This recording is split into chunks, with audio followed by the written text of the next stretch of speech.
Go.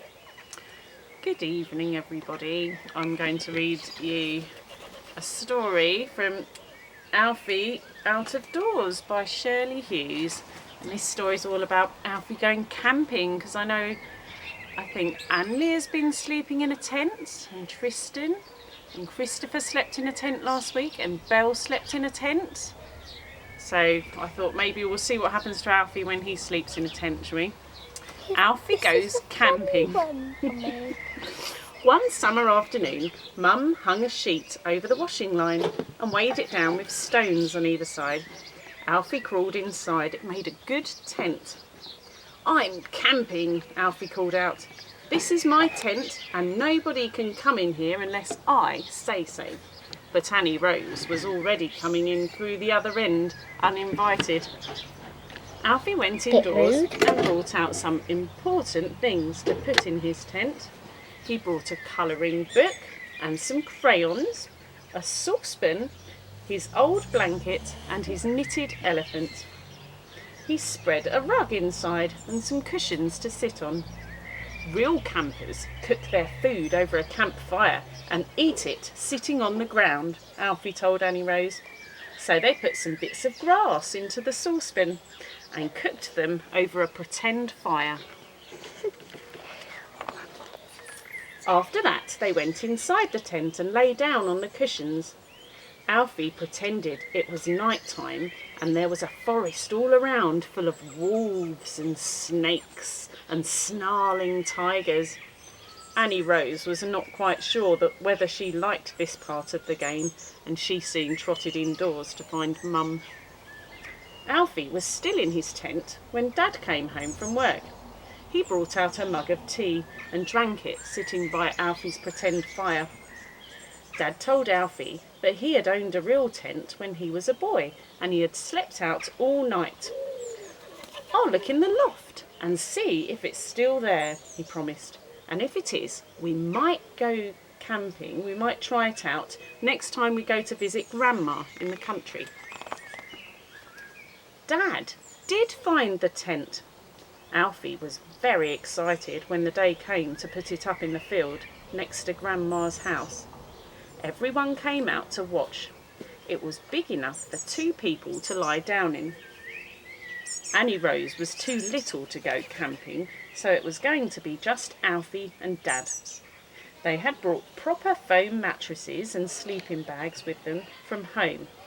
"Hope it doesn't rain," said Dad.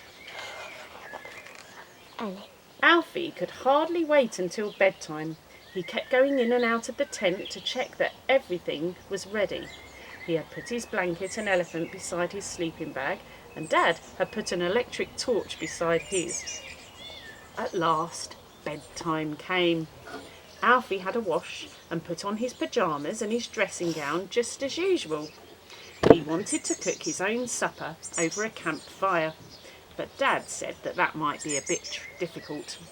Instead, they had supper in the kitchen: jacket potatoes and baked beans. Grandma gave them some apples to take with them into the tent. Then they set out. It was strange not going upstairs to bed, but out into the garden, through the gate and into the field. It was still light. Dad and Alfie sat down in front of the tent with a blanket around them and ate their apples. They watched the sun go down behind the trees. They watched the sky change colour. They saw the birds swooping and calling to one another. They sat there until it was quite dark and the stars came out one by one. It was very mysterious to be outside at night under the big sky, with rustling noises all around and the wind blowing the branches about, but Alfie felt very safe being there with Dad. Just before it was time to settle down, Alfie jumped up and scampered off across the field and did a little dance all by himself under the stars. Then they climbed into their sleeping bags and Alfie cuddled up to his blanket with his elephant beside him and went off to sleep. When he woke up, it wasn't morning. It was the middle of the night. It was completely dark. Not like being in a bedroom with the lights shining in from the landing, but pitch black all around. Alfie put out his hand. He could feel Dad's back next to him, humped up inside the sleeping bag. Alfie lay very still and listened. He could hear noises outside, strange creakings and flappings. Inside the tent, he could hear Dad breathing, but then Alfie realised that he could hear something else breathing too, and that something was outside the tent. Alfie sat up. He didn't scream, he didn't even cry. He just leaned over and wrapped his arms around Dad's neck and squeezed very tightly. Indeed, very tightly indeed. Then, of course, Dad woke up too. Now the breathing thing was just near their heads. It was a very snorty, snuffly sort of breathing.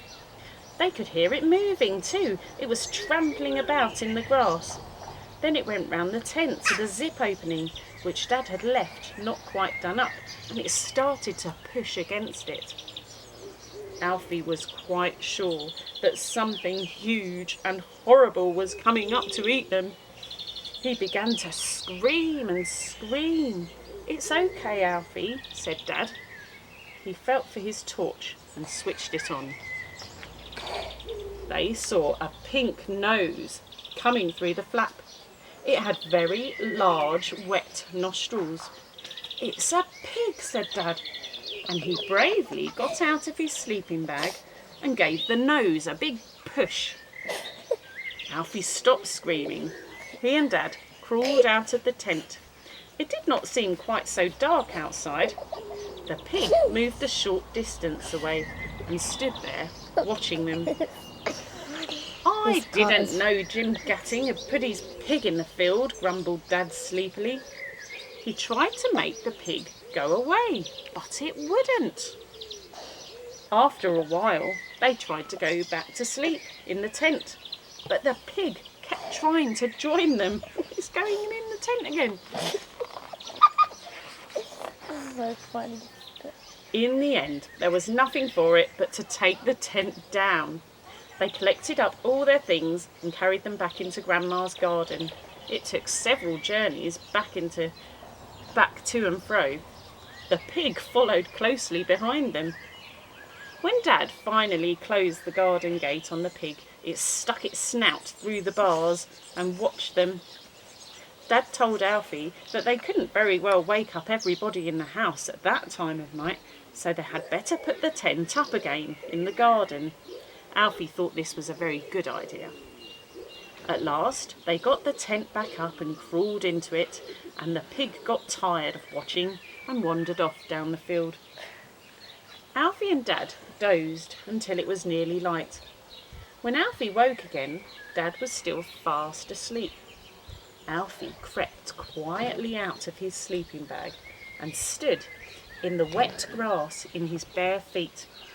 The curtains of Grandma's house were still tightly drawn, but the sun was up and the birds were making a great noise. Alfie felt very special to be the only person awake and out of doors that sunny morning, and he made up his mind to ask Dad if they could go camping again that very night. That was a good story, wasn't it? Well, Yeah. Sleep well, everybody. I hope you don't get woken up by a pig. Good night.